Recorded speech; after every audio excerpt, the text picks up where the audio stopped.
This feels weird.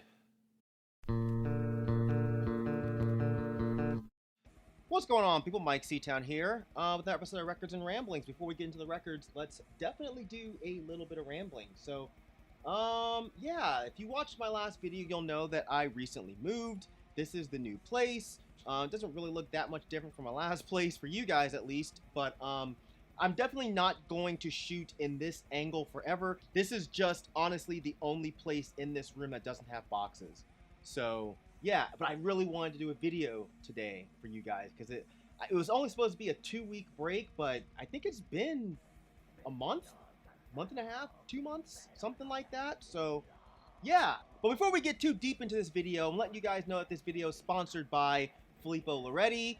This is a company that makes these gorgeous watches. I'm not a big watch snob, but I do enjoy a fashionable one, and this Filippo Loretti is definitely that. If you're not familiar with the company, they launched a crowdfunding back in 2015 with the goal of creating timepieces that drew inspiration from icons from the Roman Empire, as well as paying homage to the art and the history and the culture of Italy. And this one that I'm wearing here is the Venice Moon Phase Black Gold Mesh, and I really dig it, man. It's sleek and it fits my style pretty well. So if you want to check them out, the link is down there in the description section. You can also use code MYKE15, that's MYKE15, to get 15% off your total purchase. And yeah. So yeah, thank you guys for sticking with me and not leaving my channel. I told you I'd be back, and I'm back now. So that out of the way, yeah, last weekend I went to New Orleans on a little mini vacation with some good friends of mine. We had a good time, but I will say, no offense to New Orleans folks, but I really don't have much of a desire to go back there. It's not very vegan friendly, and the vegan food that I found wasn't awesome. The drinks were really good. And we went to a couple of cool bars and did some sightseeing, but this is my 4th time being there, and I feel like at this point I've kind of seen all there is to see. But if I ever do go back there, I'd probably want to hang with someone that's from there, so they could kind of take me around and show me all the cool things to see. Otherwise, I just end up being in the very touristy spots and seeing the typical shit, which is people that are drunk out of their minds and puking everywhere, and, you know, I can see that in Atlanta. But yeah, I did do some record shopping while I was there, so yeah, this video is going to consist of nothing but records that I got while I was in New Orleans. And yeah, let's get started, because I'm starting off with some heat, y'all. Yeah, I ran across this little hole-in-the-wall record store, and they just had like records and shirts, and I think they may have had CDs, I don't remember. But yeah, I found this for $14. This is Assuck with Misery Index. This is Assuck's, I guess this would be considered their only full length, because Anti-Capital is like, is that technically a full length? I don't really know. But I like the Anti-Capital stuff better, but this record is still incredible. I found this for $14. And if you know, you know that this is a pretty expensive record. I'm usually against buying things on multiple formats, as I have this on CD already, but I would definitely make an exception for something like this. The record is not in perfect condition. It's definitely got some scuffs here and there, but I haven't played it, but it looks like it'll play fine. Has the insert that you can't see because it's white, sorry. Lyrics. Yeah, this is one of my favorite bands from the 90s. If you're not familiar with Assuck, intense, crazy grind from Florida. Saw these guys quite a few times back in the day. House shows, club shows, all kinds. I actually even saw them in, I think I saw them in Florida once too. But anyways, yeah, I am super stoked on this. This is probably the crown gem from the whole trip for me. So the next couple records came from Sisters in Christ, which is a nice little record store in the city. It's owned by one of the guys in Thou. I'm admittedly not super familiar with Thou, but I'll say that the guy was extremely nice, super friendly, super helpful. The store was mostly leaning towards the hardcore end of things, which is fine, but that's not really what I was looking for. But I did still find a couple of cool little items. The first one being this Bleed record. This is Bleed's Bully Complex. Bleed is a great band that I think they're from. Ooh, are they from Detroit? I don't remember where Bleed's from. Detroit, Virginia. Fuck, I don't remember. Pennsylvania. One of those places. I think Pennsylvania now that I'm saying it out loud. Anyways, Bleed is great. I like this record a lot, but I'm more familiar and more stuck on their Split with Portraits of Past. It was a 7-inch. That was actually one of the very first 7-inches I ever got. But yeah, back then they were more of a screamo band, had 2 singers. I guess they're still kind of screamo here too. This is more emotional hardcore. I know we're kind of splitting hairs here, but I think there's probably a little bit of a difference between emotional hardcore and screamo, or what you weird kids call scrams, which I'd love for someone to explain that stupid term to me, because I'm old. I don't remember ever calling anything scrams. I never heard that term until I was well into my fucking 30s. So where the hell did that come from? I could just Google it, but instead I'll just do an old man screaming at the crowd's rant right now for you guys. Because, I mean, you know, that's partly what you guys tune into this channel for. But, yeah, Bleed, great band, great record. If you see this anywhere and it's cheap, you should definitely grab it. This next record is a band that I had never heard of. I'd never seen the record or anything. One of my buddies that was with me handed it to me and was like, hey, do you know this band? Do you want this? And I looked at it and I was just like, Life, but How to Live It? Never heard of them. But then I flipped it on the backside and I saw that it had that there, which is the Ebullition Records logo. These days, I'll grab anything on Ebullition Records that I don't already have, because that's one of my favorite labels from the old hardcore days. I talked about them before. They do a lot of screamo, emo, hardcore, but like the kind of like dirty-ish kind of hardcore. But yeah, this is a really good record.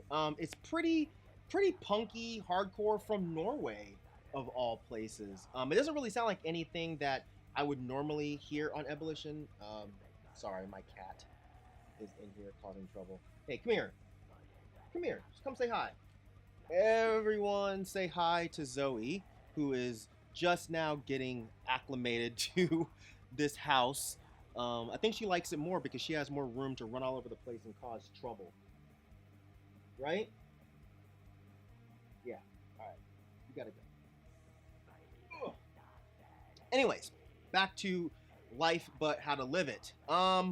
Yeah, this is really good. I'm glad I picked it up. I can't think of who to compare it to. It kind of, at times, has a DC Revolution Summer kind of vibe to it. Kind of like Rites of Springish. It's a little mathy at times. But, yeah, it's good stuff. All the lyrics are on the back. There's no insert. It's pretty bare bones, but fuck, who cares, man? It's an Ebullition Records record. So, yeah. God, it's been so long since I've done one of these. I feel like I'm like fucking up over and over again. Like, I don't know. Like, I feel like I don't even know how to make a video. It's weird. Maybe I never knew how to make videos. Maybe I just got lucky with winging it or some shit. But next record. This is Upfront with Spirit. Yes, this is a straight edge hardcore band from the 80s, late 80s, that was based out of New York. Back when I was really into that kind of stuff, you know, in the early to mid 90s, I don't remember really getting into this band, and I'm not sure why. I got into them a little bit later, maybe in the mid to late 90s. But when I was getting into stuff like Gorilla Biscuits and Youth of Today, I didn't really know much about Upfront. But they're definitely akin to bands like Warzone and Bold and Straight Ahead.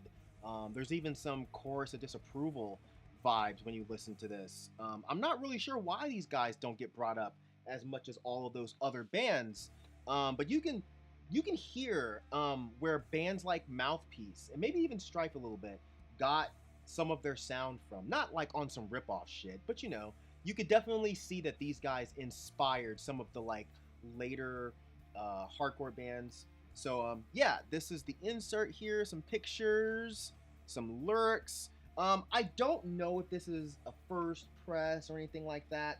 It's on Smorgasbord Records, and it doesn't look like a bootleg. I'm pretty sure it's not. It says Smorgasbord #2, and it's on red vinyl.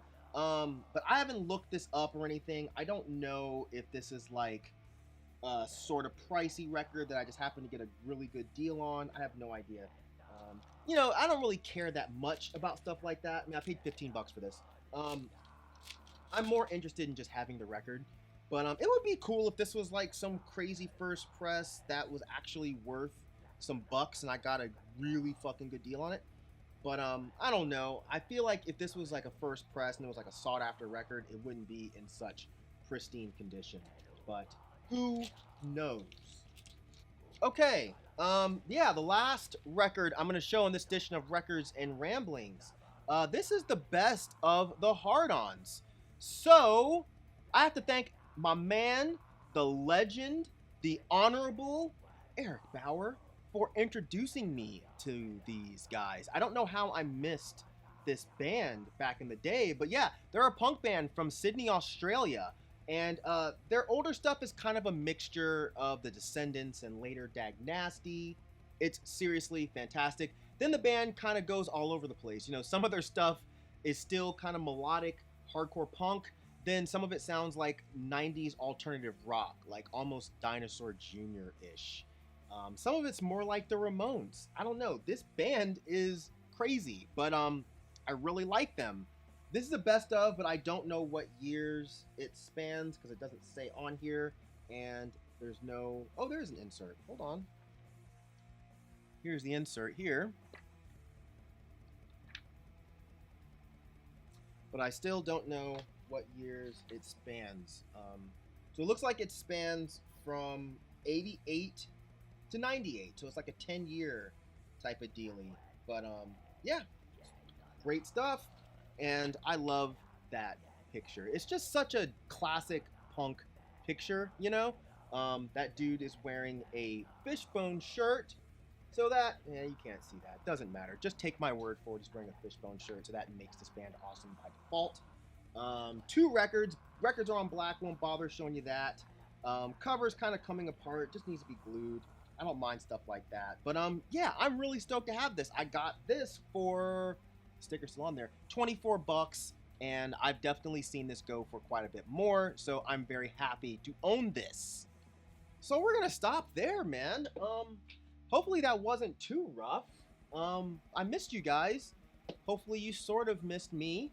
But yeah, the next video that I'm gonna be doing is gonna be my mid-year best of. I was gonna start with that, but I felt like I'd better ease myself in with just showing some random shit here. So yeah. That's what I did. So, yeah. Let me know what you guys have been doing for the past couple of months. You know, what's going on? What are you into? What are you watching? What are you listening to? What are you wearing? Any of that stuff. Anyways, I'm gonna stop. Yeah, as usual, thank you for living, thank you for loving, thank you for being you, and I'll see you guys next time. Alright? Peace. Oops. See? I'm rusty. I'm rusty. It's been so long. I can't even do a proper peace sign. It was almost like a Run the Jewels, but like rock, paper, scissors type of deal. Anyway, peace out.